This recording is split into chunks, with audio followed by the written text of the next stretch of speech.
What up? This is Robert Horry. Horry, three-pointer. Buries it! You might know me as Big Shot Bob. To Horry for three. Oh, unbelievable. This guy is off the charts. What's going on, Big Shot Bob? Robert Horry from downtown. Well, it is episode 250 of the Big Shot Bob podcast. How about that? Another little milestone there, 250. B-Dog Brandon Harper, I'm Rob Jenners, live from H-Town. Seven-time NBA champion Robert Horry, back in his stomping grounds of Houston, Texas. Why are you in Houston this morning? I am. No, I do that conference radio. So we got Kentucky versus Texas A&M today. Okay. You know, it's weird because, you know, when Texas A&M started the season out, they were pretty good. And everybody was like, oh, they're good. Then I realized, people quickly came to realize, shit, y'all short. Yeah. So they're the Golden State Warriors of the college basketball. They're short, but they shoot a lot of threes. Well, we're starting to get into that time of year where people pay attention to college basketball. It is officially March. So now it all starts to count. Regular seasons end, I think, in the next week or so. Conference tournaments start, I think, next week. So, next week. We're in it, man. We're in it. It's gonna be tournament time before we know it. Everyone's gonna fill out a bracket and pretend they watched college basketball all season when none of us have. And the people. Oh no, I watched it a little bit. I watched. You know what? I watched a pretty fair amount of Georgia Tech this year, obviously because we carry Georgia Tech here in Atlanta. So I've watched. Saying a whole lot. Yeah, no, exactly right. So it hasn't been much to write home about, but I have not watched a ton of other. I've been watching a lot more NBA recently than I have been college basketball. So yeah, Damon gonna be mad at you guys. You know what? I mean, look, I love Damon. I don't know what Damon's future looks like here if these teams keep playing this way, man. Like I don't know. Correct me if I'm wrong, Hart. I mean, you might know this. I don't. I'm not sure. I don't think they're going to make the ACC tournament. They're not. Yeah. So they're not they even are going to 7 games under 500. Yeah, they're not even going to make their own conference tournament.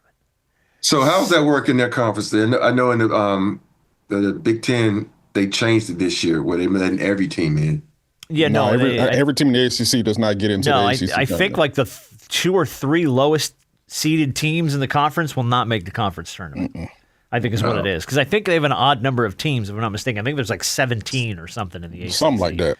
Yeah, so I think they only let the top 14 teams, if I'm not mistaken, in, and Georgia Tech is not there. So it's been a result. Poor Damon, man. Like, I love Damon, but it has not been a good run for him. Well, he has 2 years. I think he has 2 years left on his contract. Now, whether they allow him to see those 2 years out, I don't know. He just doesn't. He's a good coach. Don't get me wrong. Mm-hmm. And the guys love him. It's just he just don't have the horses to compete. Like when you're in the same conference as Duke and North Carolina and even some of these Clemson and some of these other teams that are getting these athletes in, he's been able to get talent in that's more than what Georgia Tech has seen in recent history, but it's still not, you still can't compete. Like they beat Duke and they beat, teams like that when they beat North Carolina. When they said he wasn't, when he didn't have his guys when he first got there. Well, now you got some of your guys in, and it's kind of like, okay, you got your guys. Now what are you going to do? But you just don't have the talent. Is this 3 years for him? This is his third year. Yeah. I always am amazed at how coaches, you look around and says, okay, especially in this day and age, if you don't have the NIL money, no matter how good of a coach you are, it ain't gonna help. And that's the thing. I was looking at that list the other day where they were saying with the coach and the players combined, that 1 year Duke is $10 million, then Michigan is $10 million. And think about that. And then you go to Miami, Ohio. The total for the coaches and players at Miami, Ohio, $1 million. And so it's crazy what Bruce Pearl said about Miami, Ohio, how they're not going to make us. And I think you did that to give them a little fuel to the fire. And I hope Miami, Ohio goes far to show you that sometimes if you get the right coach and the right players and the right system, that it can outweigh big dollars. I hope so. I mean, like I love the Cinderellas in the tournament. Mm-hmm. Like I love when You get the right group of guys with the right head coach. I think of my alma mater, FAU, making that run a few years ago. I love that, man. Like, I love because there was no fanfare. There was no huge, payroll there. But NIL just changes everything, man. Some of these teams are just going to come in with heavy donors and big boosters, and they're going to buy up some talent, and they're going to make a run. And, if I don't know what that translates to in the way of, like, team chemistry and stuff, though. I mean, you can go out and buy a few guys, but they still got to play together. They still got to run an offense. They still got to play defense. And more important, and they got to stay healthy because you look at Texas Tech top player. Topping. That's right. He's out with a torn ACL. So, But I'll say this. I mean, team chemistry has been an issue even before NIL because if you're recruiting talent for the most part, you're recruiting guys who are pretty much almost one and done NBA-ready guys. Even Duke had to make that transition from going to get guys who were going to be about the Duke way and going to stay, 2, 3, maybe even the full 4 years to Coach K realizing, I know I need some real talent. I need some real dogs. And I have to also risk that concept of Duke way and going to get some one and done dudes. You're going to get the Jason Tatums and the Kyrie Irvings and those guys who, they're NBA ready right now. They're only going to be here a season. So team chemistry has almost kind of been messed up for quite some time because if you really want to compete, there are a few teams who had guys who are really experienced. Your Virginias, who had the guys who stayed 3 to 4 years. Was it Villanova had a team too? At Villanova. That point? All those dudes stuck around for a few years. Yeah. But your major big time blue blood programs, your Kentucky's one and done. Yeah, had one and done. Did y'all see the 30-30 with the Calipari story? No, I've seen them promoting. I haven't watched it. Yeah, you have to watch. It's actually kind of cool because all the coaches blame him because he changed the way he recruits. And it all started with Derrick Rose when Derrick Rose went to Memphis, and then it rolled into when he went to Kentucky, and everybody was one and done, and everybody was like, "We got to do it too." Then we don't want to do it, but that's the way of the world right now. So Have you seen the number? Have you seen the amount of money that his players have made? The combined contract amount of the players, how much money the players that he's made, that he's coached? Yes. At Kentucky. Just at Kentucky alone. It's over $1 billion. Yes, guys have signed over $1 billion worth of contracts when you start talking about the combination of how much money those guys have made that have played for him, especially just at Kentucky alone. Yeah. I think if you take just the guards that he's putting in, think of John Wall, Booker. Devin Booker alone has made over $300 million. Yeah, then you think about Murray, and the list goes on and on and on. So it's just crazy. Did Malik Monk play on him too? Yeah.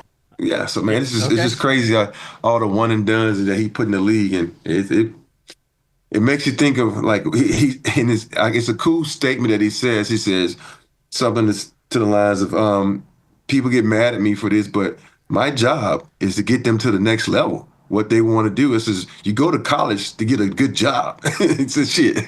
I did my job. This is the best job. Yeah. There's no better job you can get. Yeah. That's true. And I got to check that out. Yeah. But I mean, I love tournament time though. Yeah, and again, like no matter how much you follow college basketball or don't follow college basketball, the first weekend of the tournament, it rivals anything for me in sports.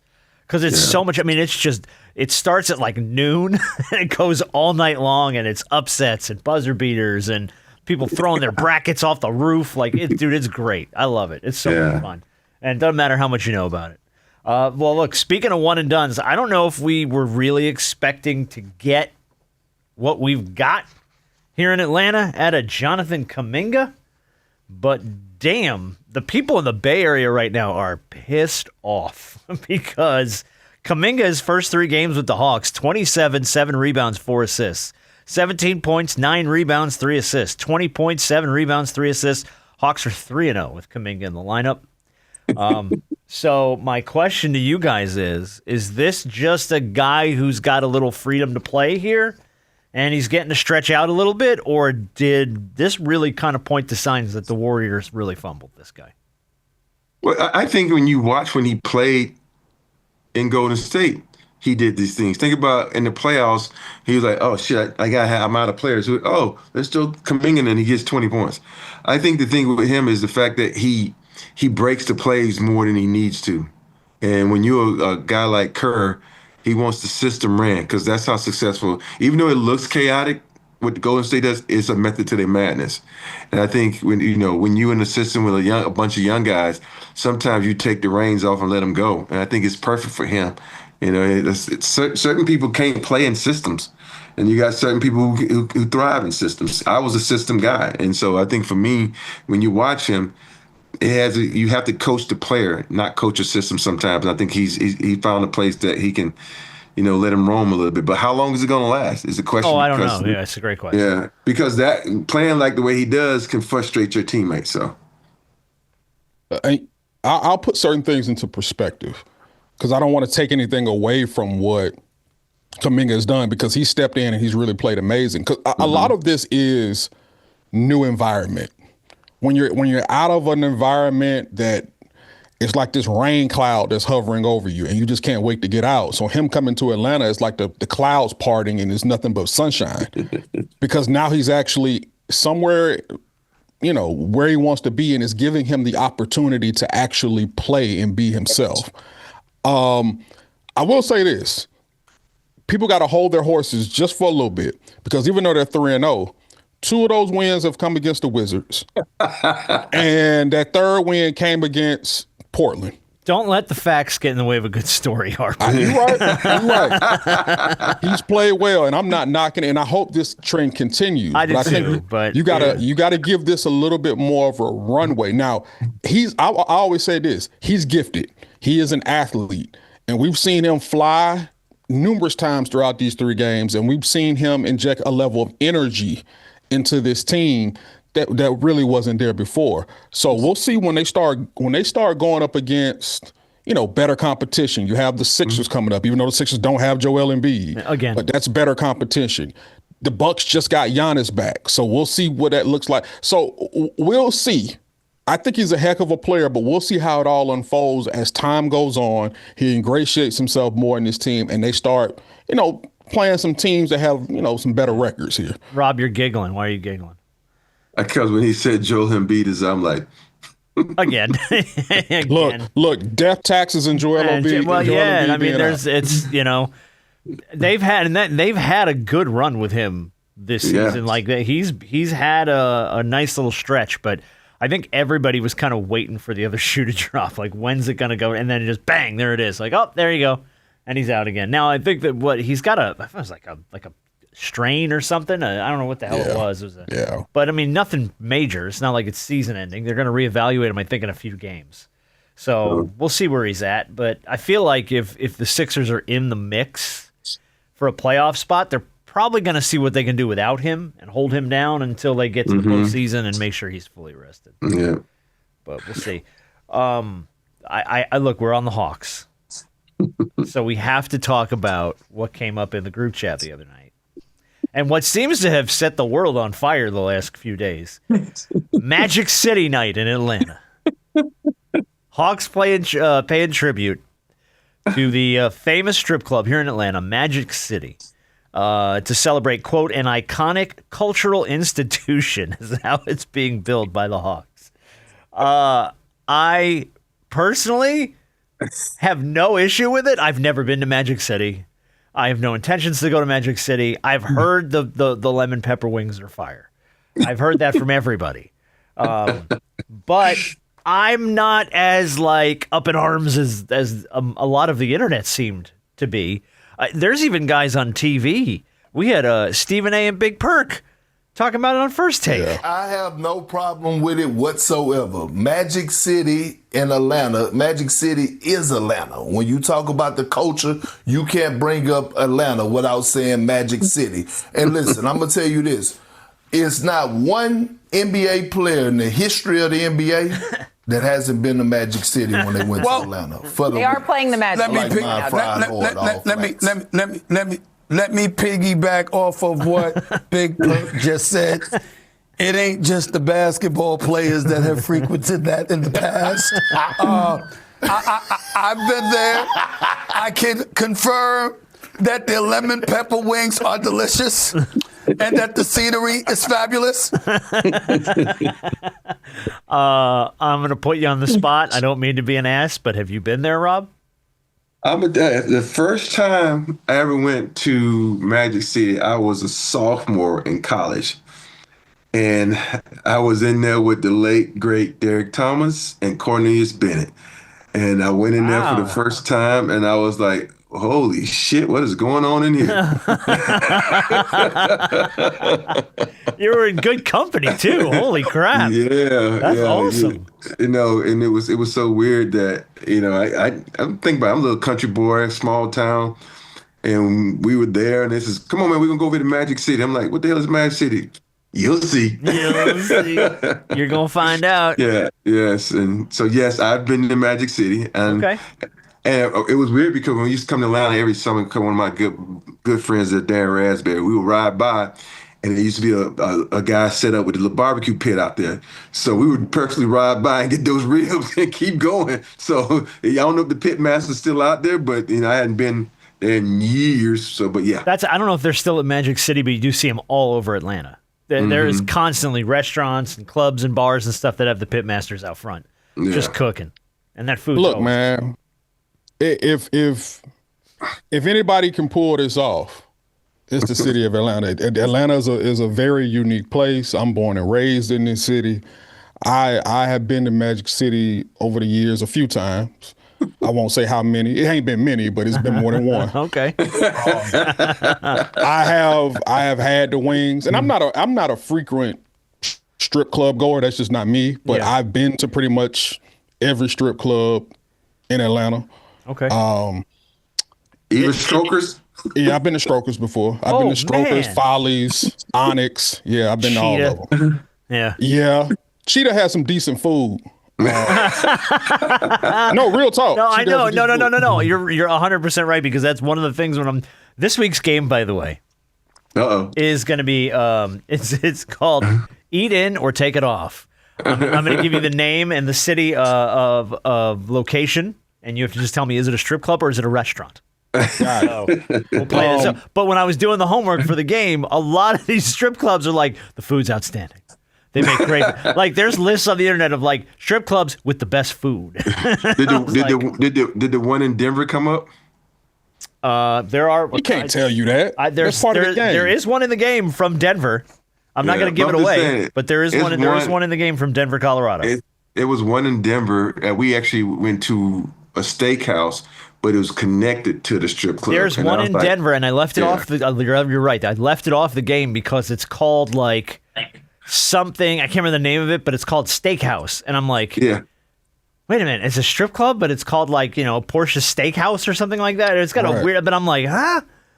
So I left it out of the game, but yes, there is one in Denver, Colorado. It's specifically attached to a steakhouse.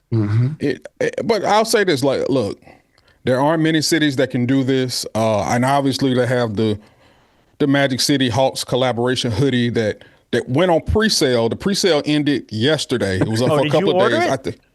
No, I'll be at the game, so I'll try to catch. If I'm going to get one, I'll probably catch it in the store. Okay. I'm there early enough at the arena to see. Let me see what it looked like. Jim, put a Google on that, Rob. I think they could have.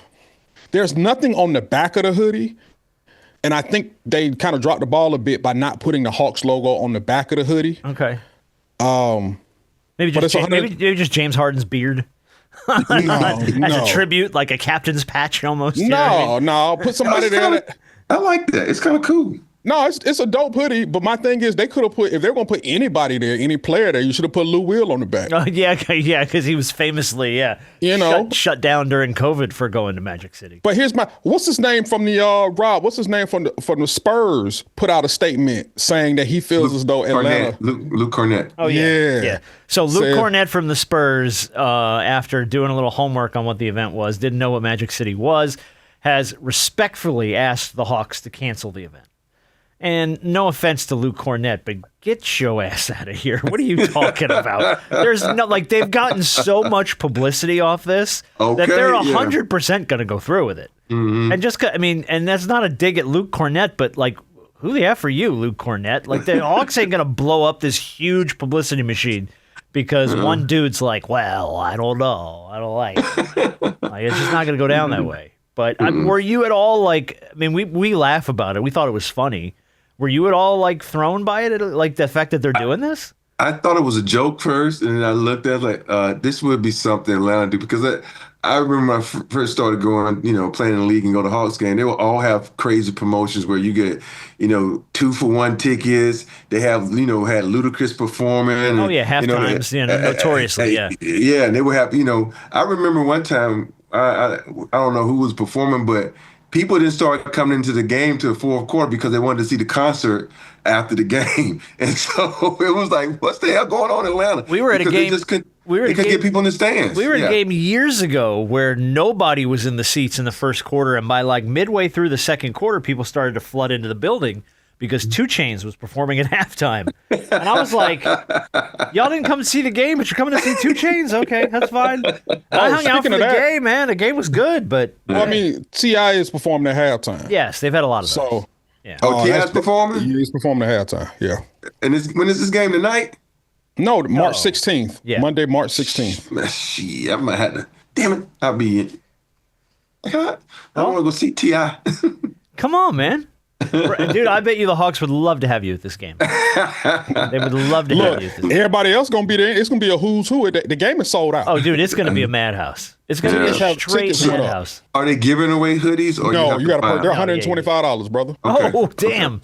Yeah, $125. You better come because you buying us hoodies. Right? And buying no $125 Well, hoodie. no, because by the time you get there, they'll be sold out. No, I ain't buying no Because I $125. guarantee you, nobody's going to their seat first. Everybody's running to every store in State Farm Arena to get their hand on a hoodie. Those lines are going to be long. The lines are going to be long. People are going to be standing in line at 4 o'clock. The game don't start at 7:30.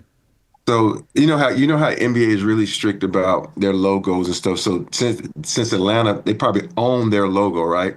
So they just can't probably put the NBA logo on. How does that work? I don't think the NBA logo's on there. Okay. I don't know. I don't think so. Because I'd be surprised if it were. Just the Hawks logo then, right? Yeah. Yeah, I'd imagine so. Yeah, this is a Hawks-driven thing. I can't imagine at any point Adam Silver just gave this a thumbs up. You know what I mean?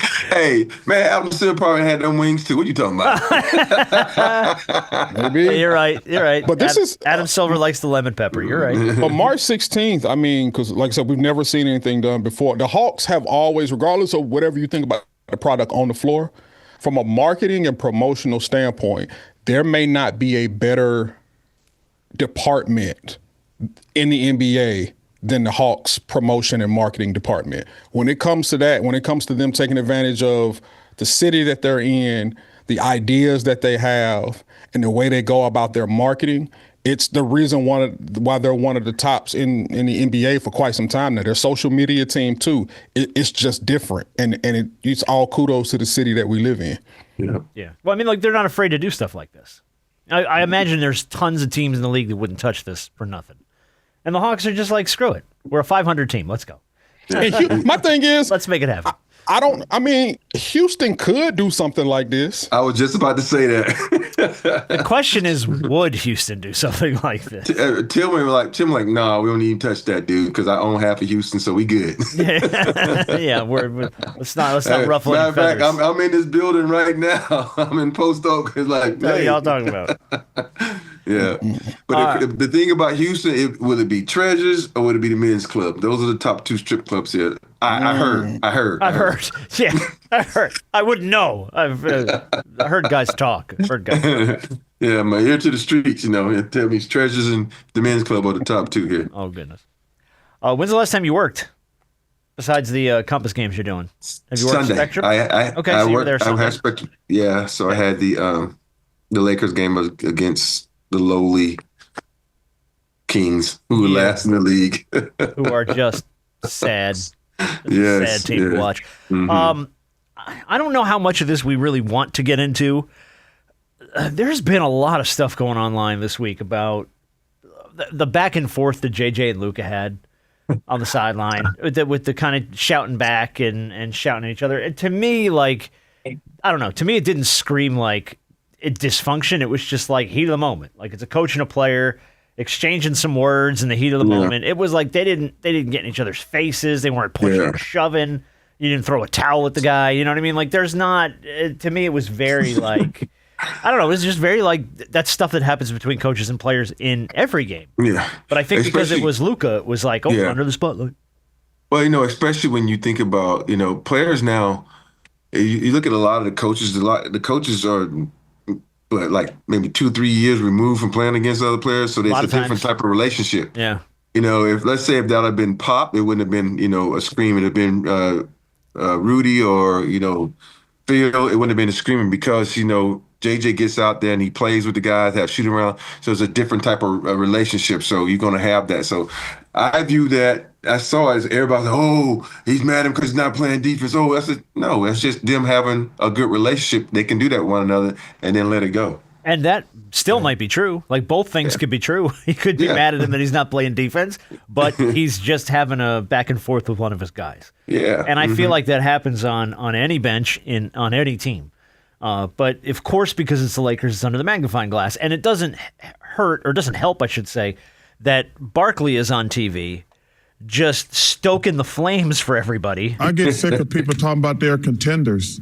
Listen. Well, then your issue is with the people who are covering them and talking about them. I've been saying for months, right? The Lakers are not a good team. And I just think it's funny how the media has turned on Luka. Everything's Luka's fault now. I find that hilarious. The Lakers, they're just not a good team. They're not athletic. They're not good defensively. And I guess we're contractually obligated to talk about them every day like they do on our network now. They're our network now. So, yeah, Chuck's what though? Just doing what he does, just poking. But there are people who, there could be a truth that's known by all three of us. Mm-hmm. But the fact that somebody will openly say the truth is what will have people mad, not because what they're saying is a lie, but because somebody will openly say it. It's the concept of the plausible deniability aspect. We can all know it, but as soon as you say it, I can no longer be in denial about what I know because somebody has verbally said it. That's the problem with a lot of what people had. That's the problem with people and what they had a problem with when Chuck said what he said. In a way, he's right.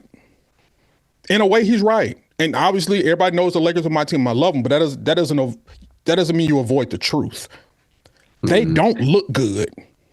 They don't at all. They're on defensively, especially. They look porous. They are a fringe playoff team. I think they're sitting in the 6th seed right now. I don't know how much longer they're going to be able to hold on to that. The Suns, I think, are only 2 games back. No, here's the funny part: the 2 teams behind them, all their stars are hurt. So Suns and the Warriors, I think. Warriors ain't got anybody, by the way. Warriors rolling out G League guys right now, man. They got so you know what that means, right? It's not that they're coming. It's not even that they're coming. Those teams are coming from behind them to take it. The Lakers are going to give it to them.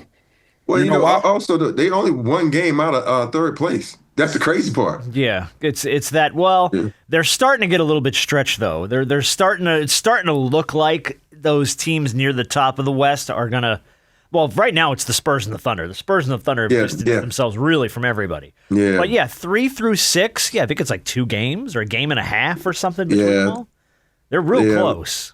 Like Houston, Minnesota, and Denver all got 38 wins. The Lakers got 36 wins. And, But let me ask you. Those teams 3 through 6, out of those 4 teams, which do you trust the Lakers more than any of those other teams to claim that 3rd spot? When I watch Houston, I don't know what to expect out of Houston. The other night, Sengun and KD went to work, and then you look at Denver. Denver's always the scariest team because if you get anybody to play well outside their big 2, then they win. And then in Minnesota, that's just, with Ant-Man, you don't know if he's going to come out and give you 30 or 3. And so everybody's really inconsistent. That everybody above the Lakers are playing just like the Lakers inconsistently. And so, it's hard to say, but it all that matters is who gets in a good rhythm. And I think with the Lakers, they can get in a good rhythm, but when they play basketball and not play one-on-one, they put teams on their heels, and it gives them the energy to play defense. So I'm hoping that, all these little slump busters they've been playing lately, that it's going to get them in the mood, be like, yo, we need to pass the ball and make the defense work. So, but we'll see, And Yeah, we'll see. I just feel as though we have this conversation about them like this every single year. It seems like it. We'll know more after the next 8 games because they got they got SGA, they got the Joker, and then they got New York. Yeah, they got Joker I think twice. So yeah, I think that's right. Yeah, so yeah. Well, I mean, all right, so I don't know. All right, so I didn't take much to the Shaq, DeAndre Ayton, Clint Capella stuff. With them taking shots at each other about, Ayton saying, I ain't no Clint Capella, and Clint Capella taking a shot back at him. And it's like, and then Shaq got on the air and was like, dude, I wish I had DeAndre Ayton's career. Like, I wish I had it that easy, where I could just kind of hang back and wait for the ball to come my way. Like, he had to earn it. So I'm not going to get too much into all of that stuff, because I think that's kind of nonsensical. Here's the only thing that I heard this week that stood out to me because it kind of pissed me off, and I wanted to get your opinion about it. It's a quote from JJ. So let me play the clip. It's 40 seconds. JJ Redick? Yeah. Okay. I'm going to play it for you, and I'm going to see if you notice the same thing I noticed. These guys want to do it right. They're trying. I know our staff, myself, we're always looking for answers and solutions. That's what this is. We're trying to find solutions. And I said before the game, I'm confident we are going to find that level that we want to get to. And it's been partially just because of the disruption of lineups and different factors. We just haven't had the continuity that I thought we were going to have coming into the year, and it's taken longer than I thought, but I'm confident we're going to get there.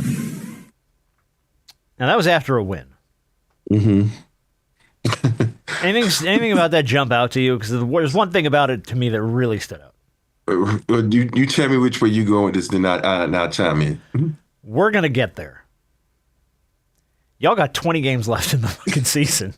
When are you going to get there? Like, we shouldn't be on March 3rd having we're still trying to work out the lineup and the spacing and the... Fuck that. Like, you should be way beyond that. That should not be the answer going into the final 20 games of the season. It should not be, well, we're still trying to kind of find our pacing, and I feel I'm confident we're going to get it. And it's like, if you haven't gotten it by now, that's a problem, and that's what you should be addressing. It should be, we haven't found what we're looking for, and damn it, we are working our asses off to get it, because if we don't get it soon... It's going to be the Suns in the 6th seed and the Lakers in the play-in. And that's going to be a major, major problem. And for me, that just threw me, because it was like, that's not where you should be okay with being at this point in the season as a head coach of any team. I don't want to hear anybody's head coach say, well, we're still figuring it out on March 3rd with the playoffs looming and you sitting in the 6th seed in the West. You should not be trying to figure it out. At this point, you should know what the hell's going on. Yeah, I agree with you, and I think a lot has to do with them still. Think about it, I think AR and Luka and LeBron's only played like 20 games together or something like that, and so I think that's where he was heading with that. Okay, and they're still trying to figure out if Luka's going to come down and be the playmaker, or if AR is going to be the playmaker. And I get what he was saying, and I understand why he's saying, because I have to watch them every game, and it's hard because now. You think about this. You got 3 guys that are ball dominant, and then you got DeAndre Ayton, who's like a damn, like the stock market, up and down. Are those 3 guys going to try to get theirs, or are they going to try to get Rui and DeAndre involved before they get theirs? And I think that is the fine line that they're trying to figure out. And for me, if I was JJ, either the first or the second or the third play is going to be for DeAndre Ayton. And you get him involved, and then he plays way better. When you think about it's so weird when the play is actually not for him, or he's involved in the play, and then he's standing there and you throw him the ball. He's like, what the fuck is this? Yeah. He loses it almost every time. Like, what the fuck are you doing? Be ready. And so I think with him, it's like he knows that he's not in the play, and the ball might not come to him. And so he's not used to playing with point guards that are like, last second passes like that. So I get what JJ's saying, but I do agree with you totally, Rob. It's like you at a point where you should kind of have some direction and know who you are and your identity as a team. Especially guys with Ayton. Because to your point you just said, when he's involved, and we've seen it, when he's involved, he's better. Yeah. When there's plays run for him, he's better. When he's involved in the offense, he's better. So, and the splits between Luka and AR and all this other stuff, like, this is shit we should have workshopped already. Like, we should be out of this phase. We should know that when I've got these guys on the floor, this is how the offense runs. And when I take this guy out and I put somebody else in, then that's how the offense runs. Like, everybody should have sort of a very clear vision of what the offense and the defense, to that note, should be when you have a set of gentlemen on the floor. And right now it's just kind of like they're pulling guys and moving them and pushing this and changing this. And it's like, all right, we're just trying to figure out what works the best. And it's like, while I get that, it's always a work in progress. I'm not trying to shit on anybody for this. But the whole idea of we're going to get there is like, you're there. Yeah. Like you're there. It's here. You're 100 yards away from the finish line. It's right. You can see it. Like, it's right there. When are you going to get to what you need to get to before you get there? Because it's about right there. So, I mean, that just threw me a little bit this week. Yeah. I was just kind of. Listening to him, I don't think he knows. I don't think he knows. I think it's a good point. Just listening to him trying to find the words to describe whatever this is, it's kind of like throwing something up against the wall in pitch black darkness and just hoping and praying that it's stuck to the wall, or hoping and praying that when you turn the light off, you didn't hit somebody in the face with it. You know, it's on a wing and a prayer in a sense. If something works, it's great. It worked. If something doesn't work, okay, this didn't work. I don't know where we go from here, but we're just gonna keep shooting. Right. Because if we shoot enough, it should be a flow chart. It should be a flow chart. Did this work? No. Then go back up here. You know what I mean? The problem is, I don't know how much accountability is in that locker room amongst the players.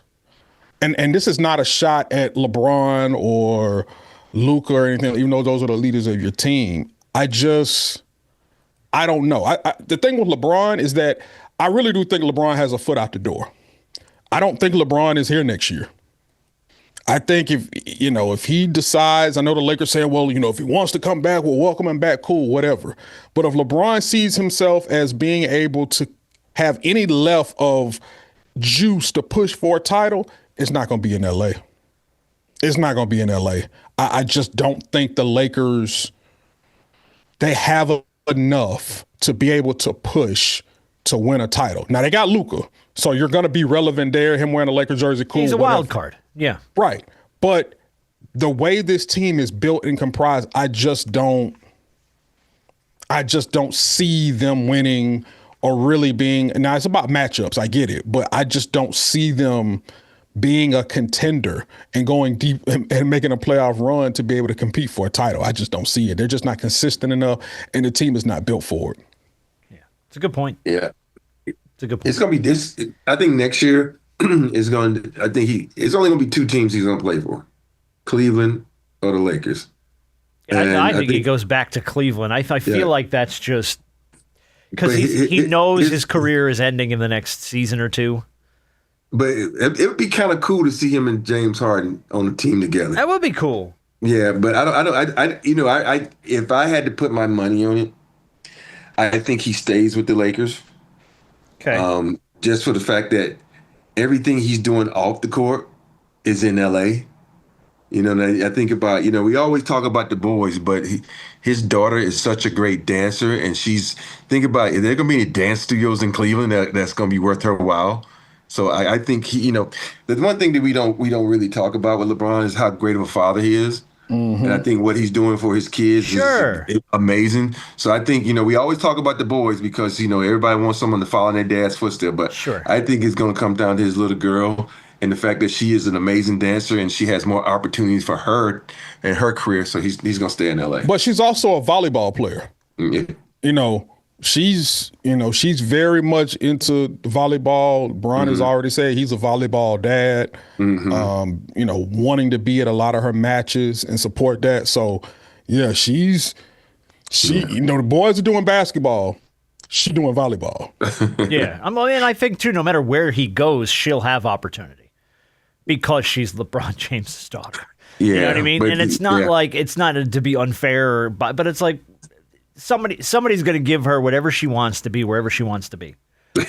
So if he decides, hey, we might want to go back to Cleveland, I promise you that there are schools coming out their ears up in that area in the northern Midwest that will throw the world at her to get her to come play for them. So I don't know. We'll see. But yes, to your point, yeah, he's a great dad.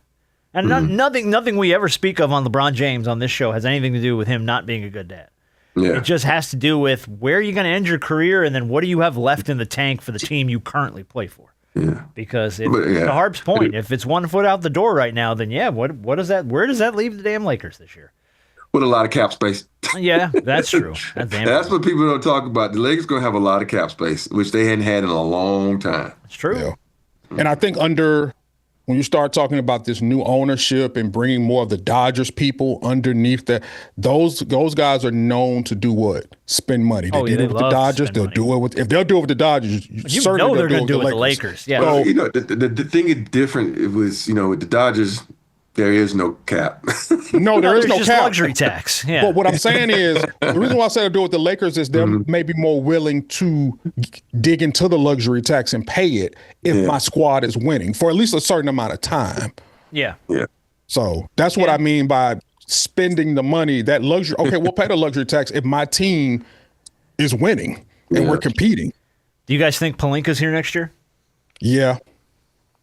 I think it'd be a test run. Okay. To see who he can get. If he can't get anybody this summer, I sort of think that depending upon how the rest of this year shakes out, how the playoffs or play-ins for that matter go, where they land, how they perform, I really feel like now is his test run. You know what I mean? Yeah. And I know there's only so much you can do as a general manager this time of year, but they're going to really look at the way that this team's constructed and put together and the depth it's got and what it's able to do in the postseason. And if by summertime they're not sold on that, then you may have somebody new here next year trying to build under new management. So we'll see. All right, a couple more things to hit, and then we're going to get to Big Show of the Week, and then we're going to get to our is it a strip club or is it a restaurant game in honor of Magic City Night. There's all this buzz going around, and for what it's worth, it was Bill Simmons that started it, that Jason Tatum might return on Friday. I mean, I don't feel like we talked about this last week. I don't necessarily know you need to do that. Maybe the only reason I could see it happening is because he's anxious to get back out there. And I don't necessarily think it's a bad thing to get him some minutes on a court in a game to get some tread under him to see if he's got anything for the postseason. But I don't necessarily agree with the idea of rushing him back in, especially not this week. Yeah, so this would have been like how many months has it been for him? 7? What he ruptured it when? In May, right? I'm not sure. I'm gonna go look. Tatum injury. I'm trying to remember when it happened. I don't really know. But so we're talking about a little playoffs. A little less than a year. Yeah. Right outside of a year. Definitely less than a year. So it's been like right outside of a year. 8 and 9. It's been like 9 months. So here's my thing, bro. It happened in May. Happened in the playoffs. Yeah. Happened in the playoffs, May of 2025. So we're talking about 10 months. Based on almost 10 months. So right outside of a year. Look, this is not an ACL. This is an Achilles. I personally believe, my opinion, that he shouldn't even think about coming back this season. The Celtics have already exceeded expectations. Jaylen Brown is an MVP candidate. Deep down, knowing the player that Jason Tatum is, I really think he wants to come back. And I'm not saying this ain't about him being a hater, but I really do think he wants to be a part of and the reason this team is being successful. And I think you're happy for your guys that they're playing well. But then at the same time, knowing that this has always been your team ever since they drafted you, and Jaylen has won a Finals MVP, He's in contention to win a league MVP now. I don't know if he feels as though he's losing the reins on his team, or sometimes there's something deep within him that they're winning and doing some of this stuff without him. That's the thing that's kind of pushing him to get back out there and want to prove that, hey, I still got it. Hey, I'm still a major piece of this squad. But I don't want him doing that at the expense of possibly re-injuring something that you can come back from next season. Like, I think, if he wants to come back, I think he let him come back, but you do him on a real minutes restriction, because I think sometimes people don't, when you're training to get back, people don't understand the way you train sometimes is harder than what you would do in a game. I know the adrenaline and all this is different in a game, and that's why, things happen to the Bayou Tester. But I think, he and the way he's prepared, and who knows, I always go back to Adrian Peterson, and when he tore his ACL and he was back in 6 months and looking better than he was. Ass. And everybody's different. And I think, I think now with the technology and the shit they can strap to you to see how your body's reacting, if he wants to come back, let him come back. And I think it'd be good just for, basketball as a whole, because he was one of, we always talk about who was going to be the face of our league, and he was one of those guys that was up in the top. So if he wants to come back, it'd be a good story. We need good stories, especially in this time and what's going on in this world. We need some good stories. Personally, I think Bill Simmons just wanted exactly what we just did, which was us to talk about some shit that he came up with. I'm hearing Tatum on Friday. It wasn't him. It's been out there for a while. It has been floating. Yeah. It has been floating. Yeah. And the Friday game is, I think it's a national game, too. So, ESPN game, if I'm not mistaken. So, I don't know. We'll see. See if he comes back or not. It's in Dallas. I just think he got to, bro, don't do it this season. Well, and I think, here's the thing, though. I think if he does come back, it's to Rob's point. It's to see what he's got. What do you have? Like, obviously, he's on a minutes restriction. But how does he move? How does he play? Is he a liability on the floor in a full speed, regular NBA game? Because, throwing him in the postseason just to try and get him some burn when he's not ready for that is not going to, it's going to be wildly detrimental to the Celtics. So, the question is, and to your point, Harp, is it him? Is it them? Like, where's this coming from? So, we'll find out. If he comes back, I'm sure he'll sit in front of the media and say whose decision it was to come back, and I'm sure he'll probably take most of that. I want to throw a little bit of love to Kon Knueppel, averaging 19.4 points, 5.4 rebounds, 3.5 assists through his first 60 games. He's on pace right now to hit 293 pointers this season in his rookie year, which, by the way, would put him just outside of the top 12 all-time three-pointers in a season as a rook. Right now, the bottom of that list at number 12 is Paul George, hit 292 in 2018-2019. And then that list climbs from there. Harden hit 299. Clay's got 301. Steph's got 311. Malik Beasley, 319. Anthony Edwards, 320. Steph again, 324. Steph again, 334. Steph again, 354. Steph, 357. And James Harden up there at number 2 at 378. And then Steph again at 402. So half that top 12 is Steph Curry. But if he does get himself up into that, it's pretty freaking elite company for a rook to be on a list with those guys. Especially with the team, they play fast. They do, and they play reckless a little bit. But it's fun. Yeah, I don't think people understand how good this dude is. I know he is. They was trying to see who they can compare him to, and someone was saying that this guy run TMC and all this stuff. He reminds me of Clay. He just don't play defense like Clay. Because if you look at him, he's stiff like Clay. Yeah, he's got that same. Yeah, you're right. He got that same. He's like he can shoot that thing, man. So he can, dude. And that's why I know everybody was on this, this Dallas guy, but the Hornets guy is my guy for rookie of the year. I know I don't get no vote, but I think Cooper Flagg will be just fine. Obviously, he's battled some injuries, and that team is just everything that Dallas has gone through is just they are hapless. They are hapless. It's different, but he'll be just fine.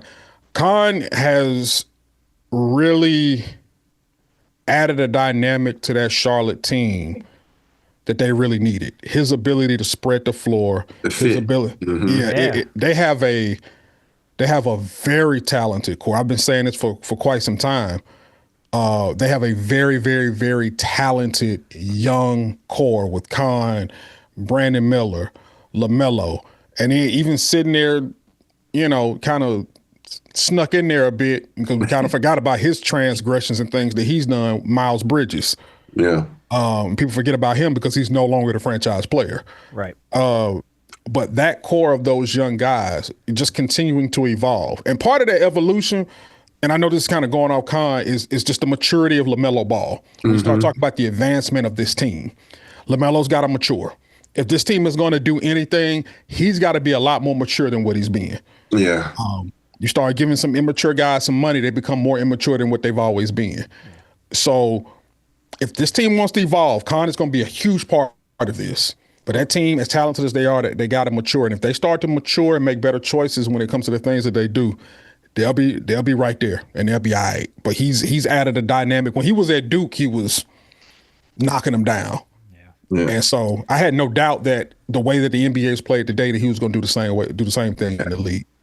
But the thing about Charlotte team is like you said, it comes a lot to the immaturity, but that team is scary. They remind me of the Lonzo Mourning, Grandmama. That team, they put Charlotte on the map. Everybody want to have that starter jacket. Everyone. And so if this team can grow and mature and understand what they have and put that shit together, think about it, they only 3 games out of the 6th spot. Yeah, they're right now they're sitting at the 10. I just looked it up too. You're funny. Yeah. I looked up. They're sitting at the 10 seed right now. They are 3.5 games out of the 6. Yeah, so they can make some noise, but it's just but you don't know what you're going to get out of that crew sometime. Yeah, because LaMelo Ball thinks he's in the park every game. Every game ain't a park game. He's like the and one king of the NBA now. I'll tell you one thing. The Hawks can't beat him. I do not care. I don't care how bad the Hornets are. Anytime they play the Hawks, I'm like, oh, this ain't good. It's 2 teams that the Hawks can't beat. It's the Hornets and the Raptors. For whatever the reason be, when anytime they match up against them teams, boy, I go into deep prayer. Yeah. I'm with you. I hear you. What do you think? It's a complete crap. Yeah, I agree. There's your Raptors head coach. Yeah. Scotty Barnes, face of the league.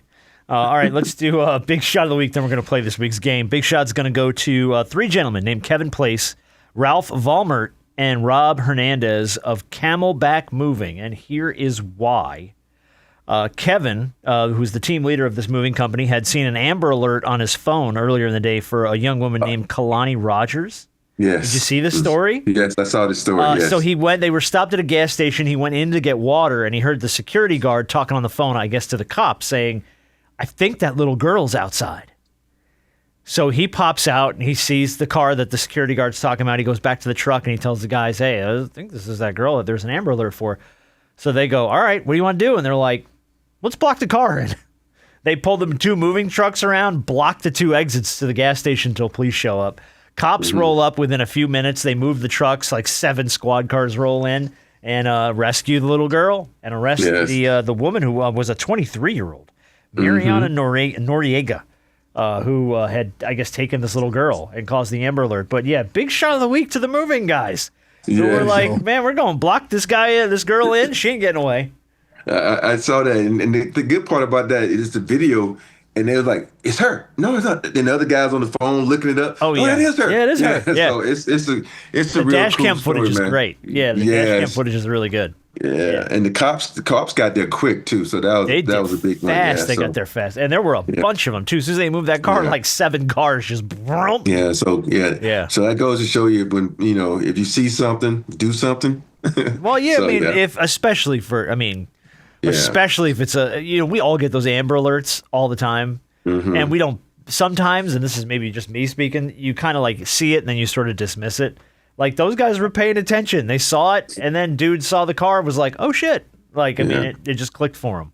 So I think now with the Amber Alerts, everybody kind of looks and be like, the ones I get is always someone's grandmother or grandfather missing. Oh, no, we always get, somebody, and it's a random, there's a 2007 Honda Accord.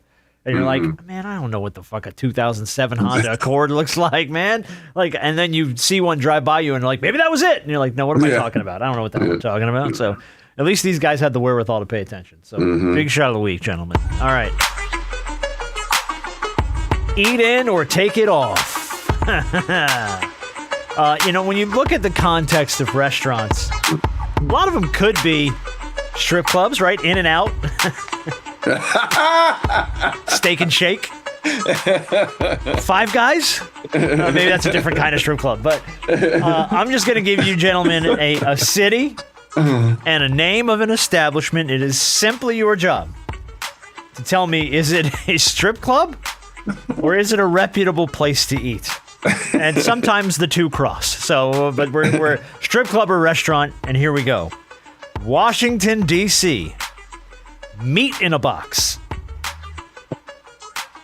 Meat in a box. Is it a restaurant or is it a strip club? I'm hoping and praying that this is a restaurant. Me too. I almost wanted to say, well, Harper, like, say, pause. Yeah, that's a strip club that ain't for me. Yeah, it's a restaurant. Good job. No. Not a lot of us wandering into meat in a box. Imagine you telling your boys, hey, we need a game. We going to meat in a box.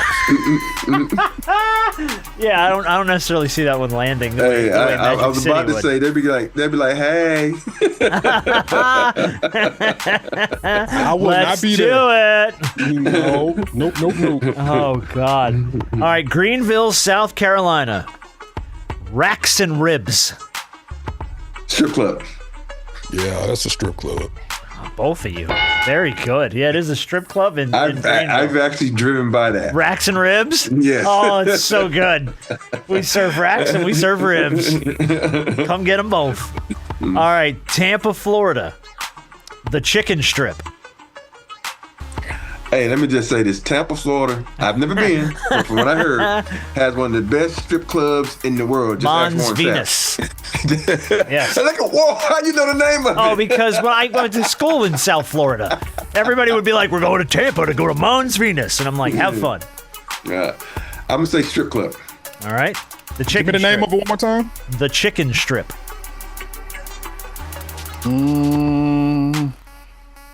Even though I love me some good chicken strips, but yeah, I'm thinking that's a strip club. Yeah, strip club. All right. You guys are on it, man. There's a couple of horn dogs on this show. All right. Albuquerque, New Mexico. Legs and Eggs.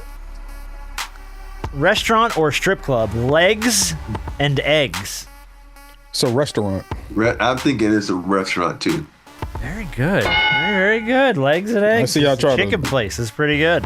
Yeah. All right. Dallas, Texas. The Velvet Taco. That is a restaurant. In Dallas? Dallas, Velvet Texas. Taco. The Velvet that's a restaurant. Taco. Thank goodness it is, because you don't know how I know it's a restaurant. I used to be part owners of the Velvet Taco here in Houston. Did you really? You son of a bitch! You got inside information. He Nancy Pelosi'd our ass. He's got inside information. I didn't know you used to be a restaurant owner. Yes. Yeah, there is a location in Houston. What made you get out of that business? No, this one right here closed down. It was like, and the reason, like, we had a manager, God rest his soul. His name was DH. We called him Dark Horse. And after every game, he used to go in there, and the guy was a big fan. He was like, "You want to be a part of it?" And I was like, "I got $5,000 I could lose." I go, sure. There's an investment strategy. I got $5,000 I can lose. Mm-hmm. Yeah. The Velvet Taco. All right, Denver, Colorado. Shotgun Willie's. Strip club. You know, to try to break this tie, I'm gonna go restaurant. The point goes to the man who knows his strip clubs, Brandon Harper. Shotgun Willie's, a strip club in Denver, Colorado. Oh, I don't know. It seems like you're on top of this. I'm just saying. All right, the Atlantic Highlands, New Jersey. The Chubby Pickle. That's got to be a restaurant. That's a restaurant. Thank God. Again, let's go to Chubby Pickle after the game. Not really landing. All right, Portland, Oregon. Devil's Point. Strip club. Restaurant. Once again, Harper on his strip club, So, man. You know, at Devil's Point, they in their strip club, they have it's not like normal strip clubs. You know, and you have a stage in most strip clubs. They have like I don't know what you call it, but they have like the wooding thing around the middle of the floor, so the girls actually dance inside the wooding. It's like I want to say like a pen. You have to see it. You go in there like, what the fuck is this shit? It's a pen. Yeah. A pen. All right, bro. All right. I don't know why you guessed restaurant if you know that much about it. Jesus Christ. Okay. Los Angeles. I want Hart to seem like the horn dog. Oh, okay, very good. I like that. That's very good. Blame shift. I love that. Couple more to go. Los Angeles, California. The Pink Taco.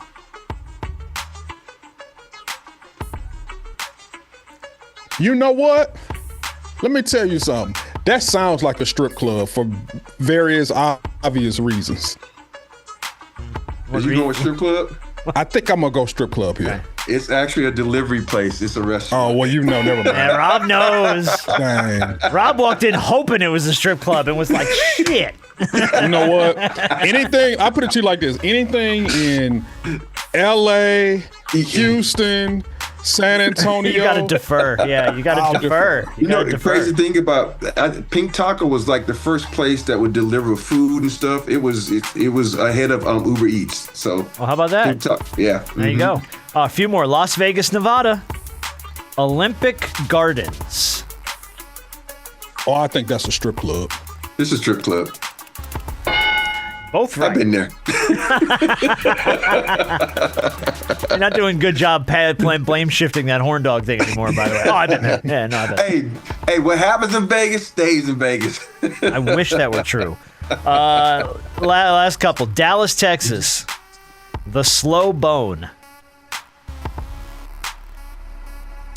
I've never heard of it, so I'm going to go restaurant. The Slow Bone. Good play on words. Yeah. But I'm gonna go restaurant here. Probably a rib shack. Yeah. It's a ribs place. Good job. Yeah, the Slow Bone. Again. That's a clever name. Not a good destination after the game. And we'll finish it out with Portland, Oregon.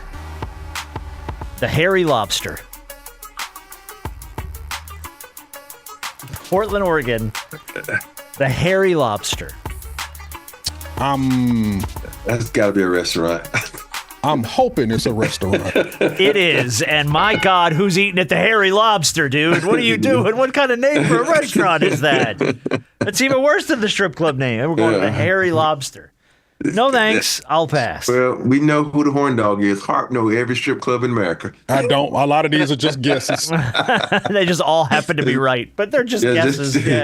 Just guesses.